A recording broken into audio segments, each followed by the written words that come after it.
Hey everyone, hope you're all well. Today I wanted to make a quick video discussing the latest Halo Infinite multiplayer leak and just go over its legitimacy. So, an unknown source made a post on Reddit claiming to have been testing Halo Infinite's multiplayer through a QA company in which he works at. And because there's no information regarding Infinite's multiplayer, he wanted to share some details to keep us all going. Now, before I break this down, let me just state that I believe this leak is in fact fake, although I'll still break it down as some things are plausible. With that said, there are some obvious things that indicate the leak to be fake, in my opinion. Remember, as I go through this, please take it all with a huge grain of salt, but I'd love to hear your take on this leak in the comments. Anyway, let's take a look at what he said. The pit is coming back to Infinite. It's looking really good, fun to play, and there are new ways to engage with this remade map. So his first point seems like a really safe guess in all honesty. I actually believe that there will be a remake of the pit in Halo Infinite, as it's a fan favourite, so this is definitely realistic. We have been testing 4v4 competitive modes, Slayer, Capture the Flag,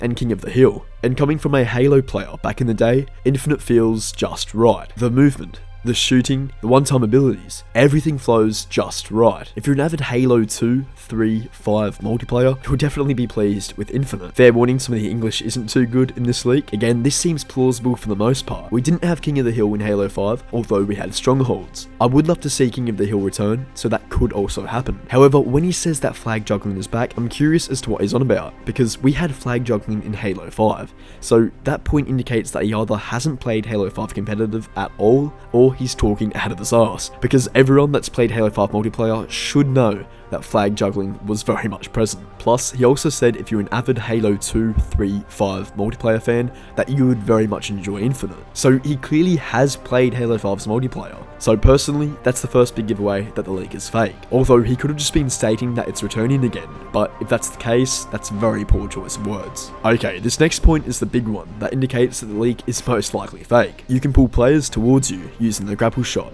You can pull anything on the map and throw to the opponent players. I managed to grab the flag using Grapple Shot and even shoot the flag against the enemy and you will kill them with it. Kinda like throwing the knife in Call of Duty. Alrighty, so 343 have already stated that the Grapple Shot only brings equipment and objects to the Master Chief, and that he can't pull any enemies to him. Instead, Chief can grapple shot to enemies big or small. 343 have also said the equipment will function differently in multiplayer. However, I really don't see the grapple shot changing like the leak suggests. Otherwise, the multiplayer would be very weird. We know you can pull things on the map towards you, but that's very different to being able to pull enemy players towards you. So I'm sure that's false. New medals are being introduced. One particular medal is to use Grapple Shot and get a kill launching an object. You can pull weapons from the ground using the Grapple Shot. These are things I believe to be true. I'm sure 343 will have created some fun new medals centered around the Grapple Shot. So yeah, I can see this being in the game, but this also seems like a really safe guess to me. The matchmaking social ranking is based on military ranks from Halo 3, and competitive is based in Halo 5 with Onyx champion ranking, etc. This time, there will be a special rank to the very best players in Infinite. I'm super excited to see who's going to be first to reach that. Jeff Startzer is back for the multiplayer, and he sounds wonderful. This is something that honestly would be awesome to see. I really loved Halo 3's multiplayer ranks, and I enjoyed Halo 5's competitive multiplayer and the rank system it used. I still remember reaching the champion rank for the first time back in 2016, and it was such a great feeling.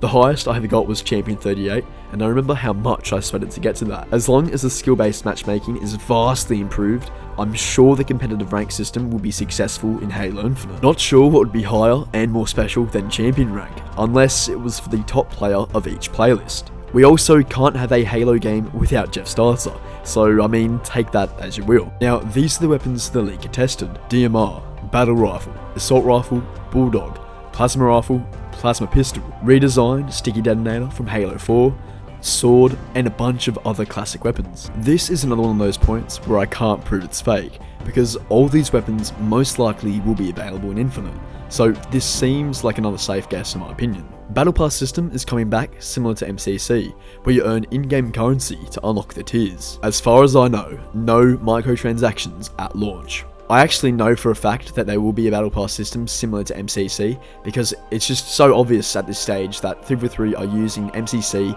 as a testing ground for their Battle Pass system that will be coming in Halo Infinite. However, no microtransactions at launch just does not seem right at all. We know there won't be loot boxes, but unfortunately microtransactions are a part of every game. And with Halo Infinite being free to play, it would not make any sense at all for Microsoft to not include them at launch. So unfortunately, that's a huge indicator that this leak is fake. Here's the final part of the leak. 343 have years and years of multiplayer maps, new content, weapons, DLC planned for Infinite. The launch stuff is the beginning of a great Halo journey. I think we'll be testing even more Infinite content after launch, as the company is pleased with our QA testing. This is something I find quite weird for a QA tester to know, if true, but it also seems like another safe guess, because obviously 343 will have plenty of content planned for the future. Now, another big thing is that the leaker contacted the mods on Reddit, but couldn't provide any identifying information, which to me screams that he's made this all up, which is why it's so important to look at everything before jumping to a conclusion, or in this case, take everything with a huge grain of salt. I've seen many Halo fans online believe that this leak is real, and now I'm certain it's not. I will just say this, if the leaker was violating an NDA, he wouldn't reveal his identity to a random moderator on Reddit, regardless of how confidential they say they would be. However, even without that, there's just too many things that don't add up in my opinion. Some things could be true, but that could be simply from guessing, which is what most fake leakers do. I just wanted to make this video to help clear the air and give my take on the leak, because many people seem quite confused on whether it's true or fake. Hopefully now, you have the answer. Alrighty guys, that's going to wrap it up for today. I hope this video helped you understand more about this leak and why it's most likely fake. Again, I would love to hear your take on this leak, because I know many people that still believe it to be true. But just remember, for all leaks without a valid source, to take it with a grain of salt. If you guys would like to join my Discord, you'll find the link in the description, along with my Twitter, if of course you'd like to follow me there too. Anyway fam, thanks so much for watching. Please like the video if you enjoyed, and subscribe if you want to support me that little bit extra. Thanks guys, have a good one.